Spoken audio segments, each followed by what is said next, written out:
May katanungan dito. May tanong po dito.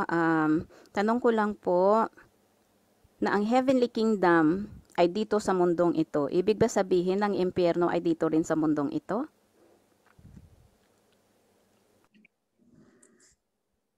Bakit? Saan nyo ini-imagine ang impyerno? Sa langit din? Sa outer space? Saan nyo ini-imagine ang impyerno? Doon sa planet Mars? Sa planet Venus?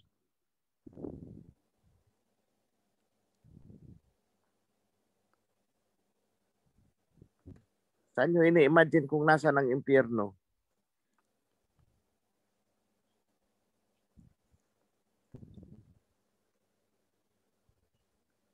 Sa Venus, sa Mars, sa Pluto, sa Jupiter? Doon nyo ba ini-imagine na doon ang impyerno?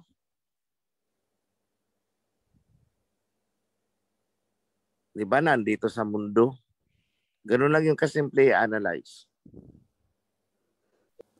Tanong ko po, Priest Noel, sa reference po kanina sa Hebrew chapter 12 verse 2, nabanggit daw po ang cross. At doon ang mga kasalanan ipako. Hindi ba ito corrupted dahil ang Hebrew Messiah ay sa punong kahoy? Yung cross daw po instead na punong kahoy, corrupted ba daw po yun? Priest Noel?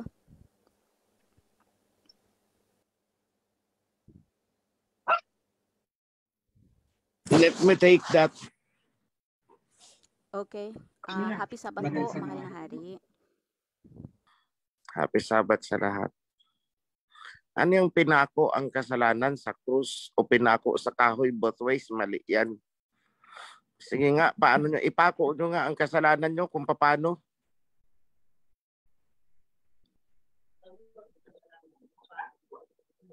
Bigyan ko kayo ng martilyo at pako. Subukan nyong ipako doon kung ang kasalanan nyo.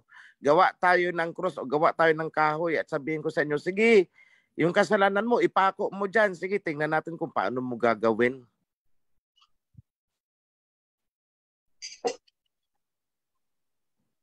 Ganun lang yan kasimple i-analyze.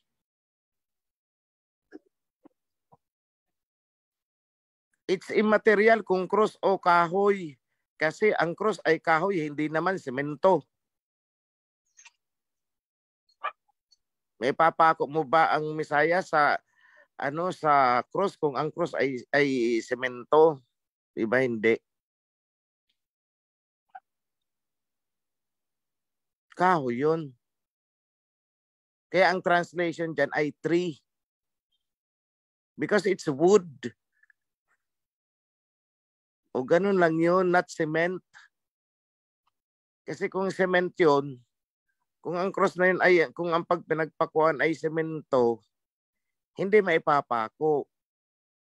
Tapos pangalawang tanong ko nga, paano mo nga ipapako ang kasalanan mo? Bigyan kita ng martilyo at pako. O sige, ipako mo na dyan ang kasalanan. Paano gagawin yon? Ngayon, cross po talaga dahil ang cross na yan is the mark of the beast. Bahagi yan, di ba napanood ninyo ang mark of the beast? Yung X, then yung S na yung symbol ng serpent, and yung parang maliit na letter S. Panoorin nyo yun para malaman nyo kung cross ba talaga o hindi. Ang mark of the beast, yun ang nagpapatunay na cross talaga ang ginamit.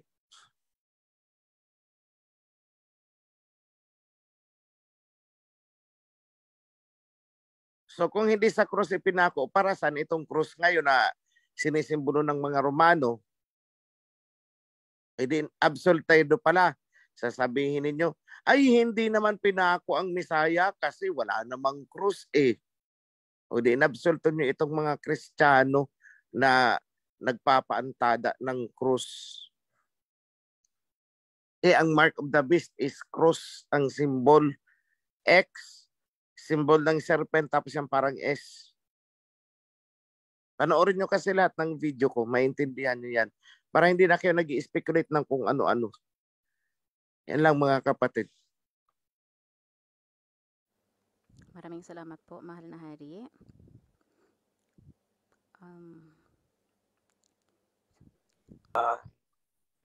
Katanungan ko po kasi itong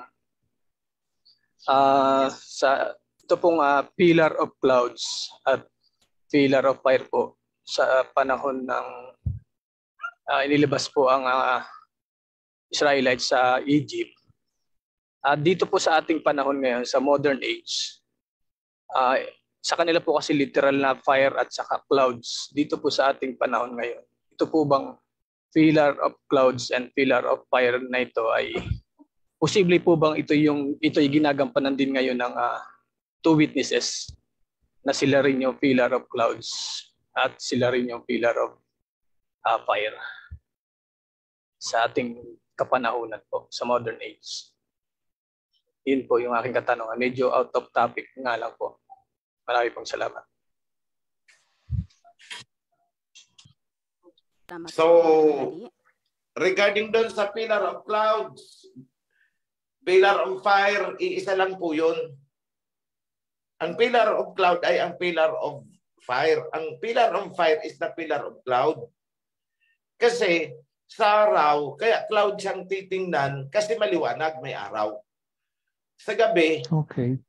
fire siyang titingnan kasi hindi mo makikita ang cloud, ang fire ang makikita mo. So, isa one and the same yun. At walang kinalaman yun, hindi natin pwedeng i-equate dito sa two witnesses.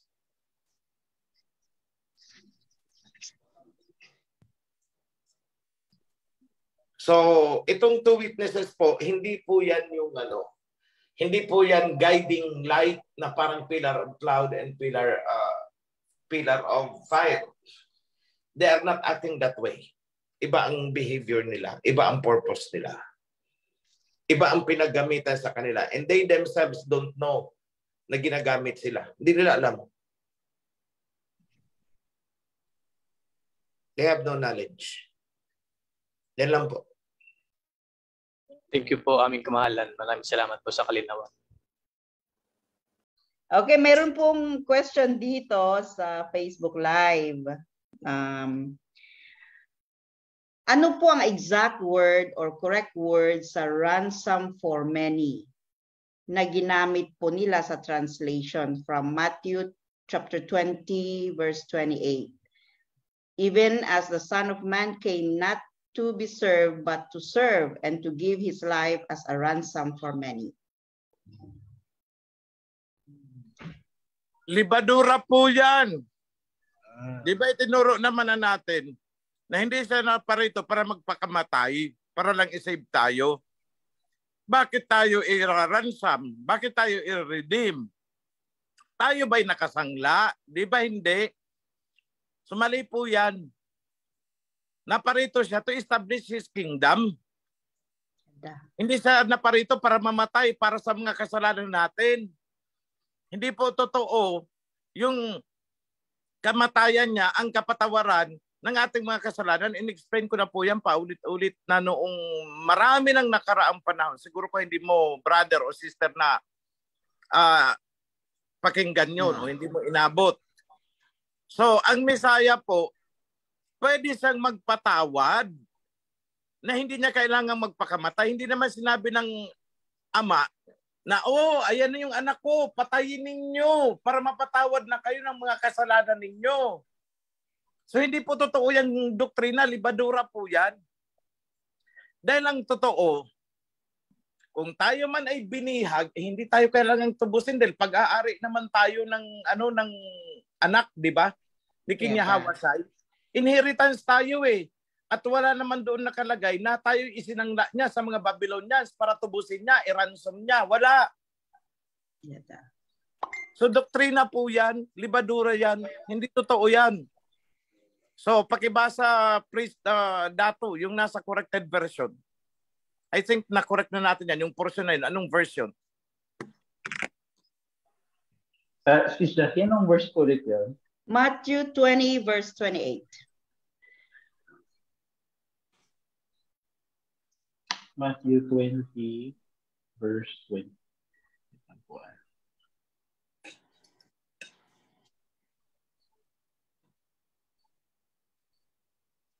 Ang nakasulat po sa corrected version, just as the son of the Alahayam did not come to be served, but to serve, and to endanger his life, to gather the lost sheep of Jacob, Israel. Yun po. To gather the lost sheep of Jacob, Israel.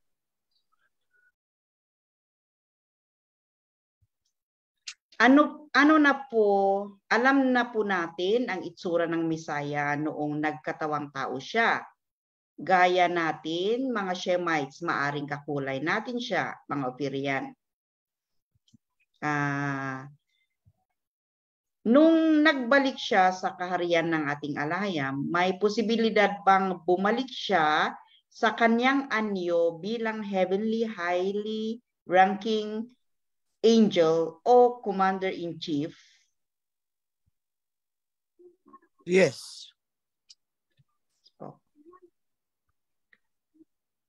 And may follow-up po dito. Alam na po ba ng ating mahal na hari ang itsura o anyo ng ating Misaya Hawashai? No. By description, yes. Pero yung eksaktong itsura ay no. Kung tatanungin niyo ako ng parang picture, no. I don't have that in mind. Pero kung more or less, ano ang itsura niya, yung kulay niya, more or less ganito, ano ang height niya, more or less, I would know. Okay po. Mapagpalang araw at happy Sabat po sa lahat kong kapatid, sa aming mahal na hari, sa aming priesthood. Ang katanungan ko po patungkol po sa sa topic po, ang binabanggit po ba na bunga ng bawat mananampalataya sa atin, yung bunga po ng righteousness, kung paano ka ngayon nabubuhay sa pagsunod po sa kautusan. Yun po ba ang sinasabing bunga? Hindi po yung bunga na tulad po sa labas na may naakay kang tao, parang ganun po. Bunga? Kasi ang verse na yan ay ginagamit ng mga sekta na kapag sinabi nilang bunga, may naakay ka. Pero sa atin, ano ba talaga ang meaning ng bunga na sinasabi dyan? So, I believe yun ang gustong ma-ascertain ni sister. So, sa akin is, it can be both. It can be both, yes. But I want you to remember this. Ang sabi ng Messiah is, you are the light and salt of this world. Kayo ang ilaw at asin ng mundong ito. Ano daw ba ang saysay ng ilaw kung sisindihan at ito ay ilalagay sa ilalim ng parang natatakpan siya yung sinag? Hindi ba't dapat tayo ay pag nagsindi ng ilaw, ilalagay natin ito sa prominente na bahagi ng bahay upang maliwanagan yung pagdadaanan ng mga tao. Ikinumpara din sa isang asin. Tayo, yung seasoning, tayo, yung pampalasa sa pagkain. Ano daw ba ang saysay ng asin kung ito ay hindi na magagamit? Nandyan ang sagot ng ano ang bunga.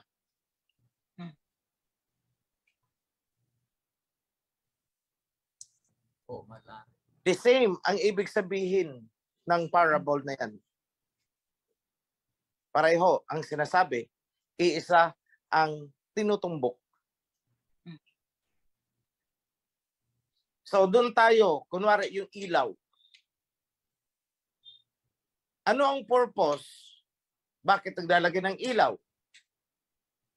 Para maliwanagan ang mga tao na nasa paligid. At tayo daw yung ilaw. Yung liwanag ng ilaw, yun ang bunga na sinasabi naman ng Messiah ulit sa isa pang sitwasyon. Ano ba ang bunga ng ilaw? Ibig sabihin, anong silbi? Liwanag. Ano ang bunga ng itinanim mo? Yun ang fruit na kinakain.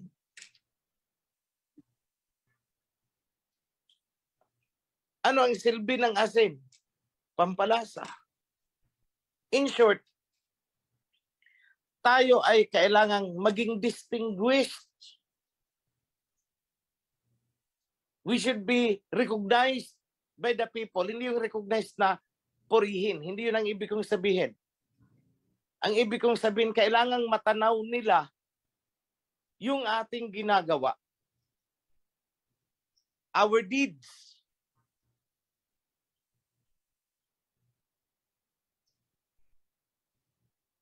In such way, sila ay maliliwanagan. Oh, ito pala, this is the right way. At anong result nun?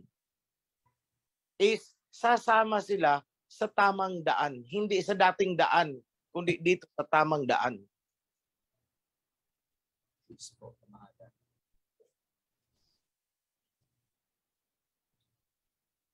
Sila sinortcut nila yan. Akay daw, akay. Yun daw ang bunga. No. Ang bunga natin is good deeds. At ang good deeds, yan ang liwanag sa mundo na aakay sa kanila. Sa tamang daan. So, ano ang bunga ng Torah na dapat makita sa atin?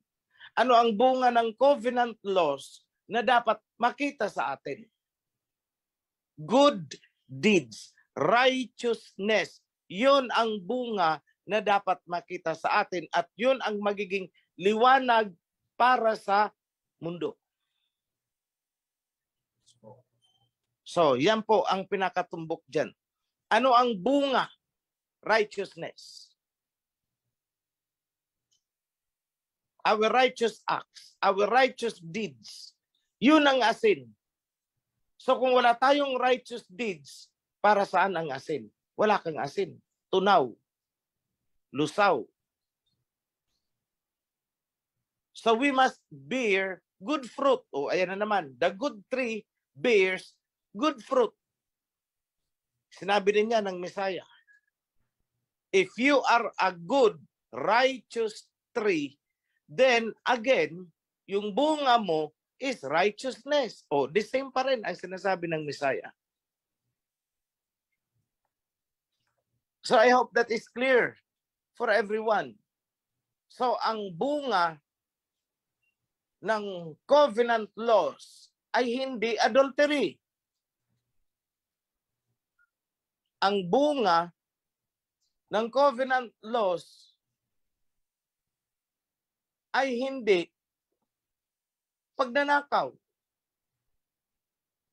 kundi lahat ay righteousness. That righteousness is the light among men. I hope we are clear on that.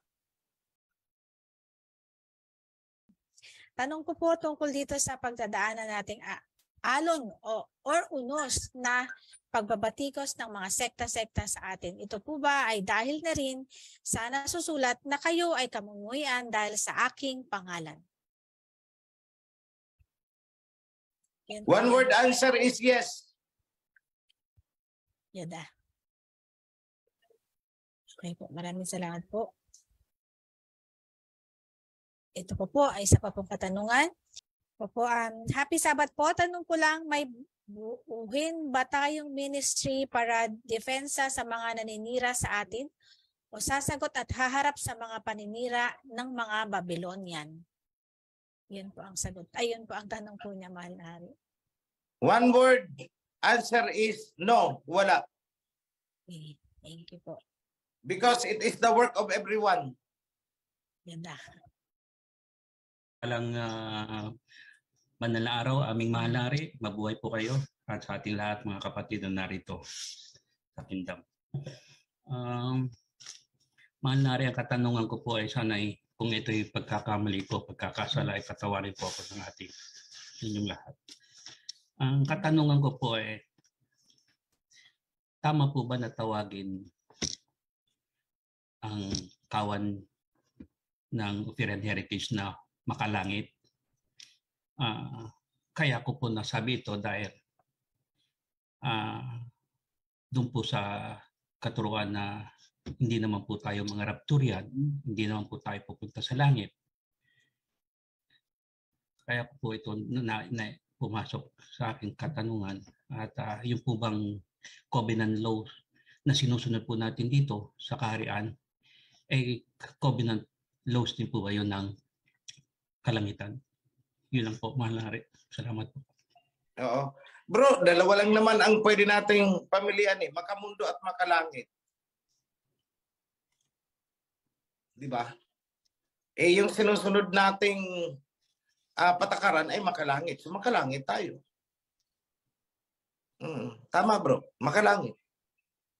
Pag nagtanong bakit? Kasi ganito ang sinusunod naming patakaran, ang sinusunod naming covenant, ang sinusunod naming mga kautusan ay makalangit. So makalangit kami. Kung doktrina ang sinusunod, makamundo. Yun lang bro. Be blessed bro. Salamat po, mahal na hari.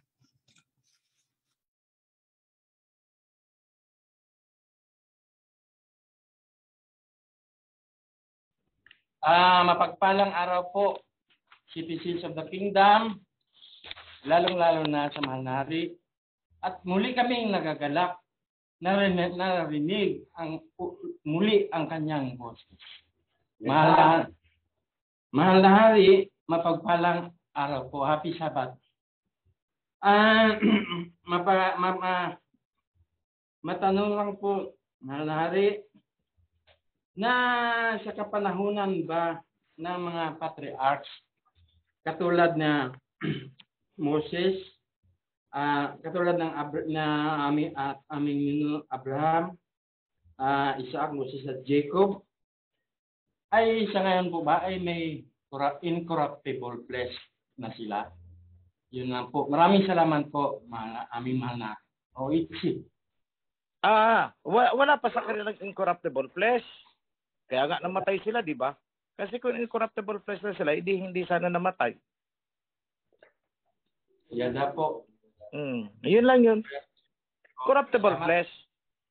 In the future pa tayo, sabay-sabay tayo bibigyan ng incorruptible flesh. Pero actually, there is a translation issue na naman dyan sa incorruptible flesh. Kasi ang sabi ng Messiah, no flesh and blood can enter the kingdom. Di ba? That's why sa Torah and Covenants natin, ang translation natin diyan is indestructible substance, hindi nasisira na substance. Not flesh. Incorruptible substance. Yan ang translation natin.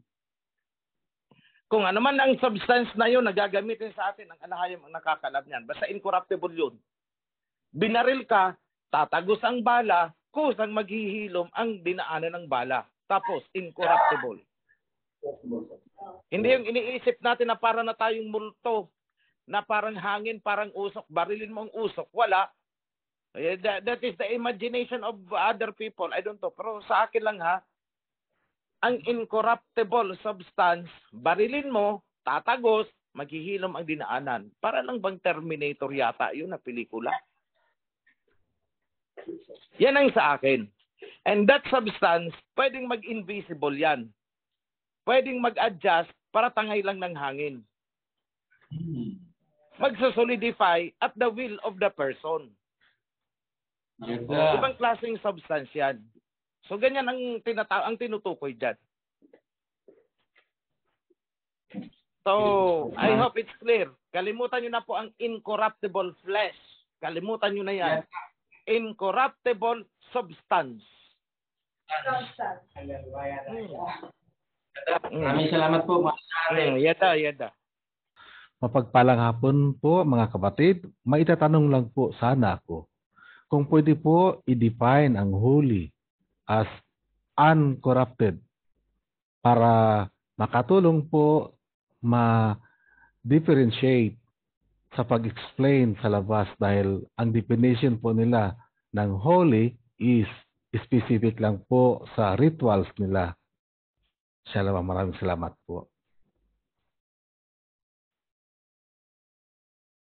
Ano daw? Hindi ko naintindihan yung tanong. Ulitin ko po. Kung pwede po ba i-define ang holy as uncorrupted para makatulong po sa pag-differentiate, sa pag-explain sa labas dahil ang definition po nila ng holy is specific lang po para sa ritual po nila. Yun po ang katanungan po, aming kamahalan. Gaya ng sinabi ko, nakikigamit lang sila. So ang word na holy is hindi specific lang sa kanila. Although, itong word na holy, maraming question dyan.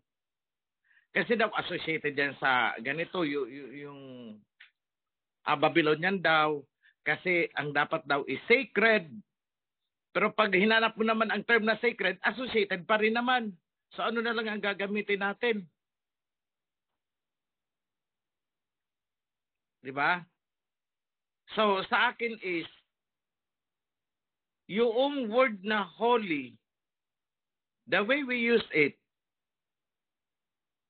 is something which is the opposite of evil.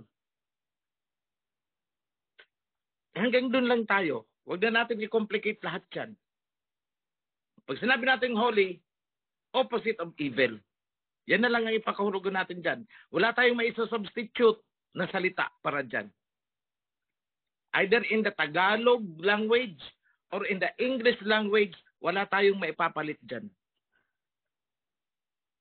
Pag pinalitan natin yan, magiging wala na. Imagine niyo lahat ng word na holy, ipalit nyo sa lahat ng salita sa kasulatan na may word na holy, ipalit nyo yung uncorrupted. Tingnan natin kung maintindihan nyo pa ang sentence. Hindi na. It won't help you. Okay, so let us leave it as is. Holy, the opposite of evil. Yun lang yun.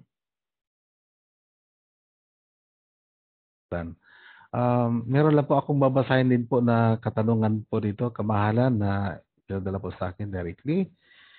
Blessed, happy Sabbath po sa inyong lahat. At ang tanong ko po ay ganito. Ang alahayam po ay isang banal sa kabutihan at sa katwiran lamang. Ngayon, bakit po nagkaroon ng puno ng karunungan sa mabuti at sa masama sa gitna ng hardin? Yan po. Tanong na lang natin sa alahayam. Hindi ko masasagot yan. Bakit naglagay siya doon? Hindi ako alahayam. At ayaw ko magbigay ng kuro-kuro. Dahil ang pag nagbigay ako ng kuro-kuro, magiging dahilan naman ng confusion. So may mga kaalaman na hindi talaga ibinigay sa atin. So we should know our limits. Bakit may kahoy doon? Sagot ko, malay ko. Hindi ako alahayam, hindi ako kasama during the creation, kaya hindi ko ma-explain bakit nagkaroon ng puno na ganire at ganon. At wala rin sinasabi ang alahayam sa akin bakit siya naglagay doon. So I could not answer the question. Ganon lang kasimple.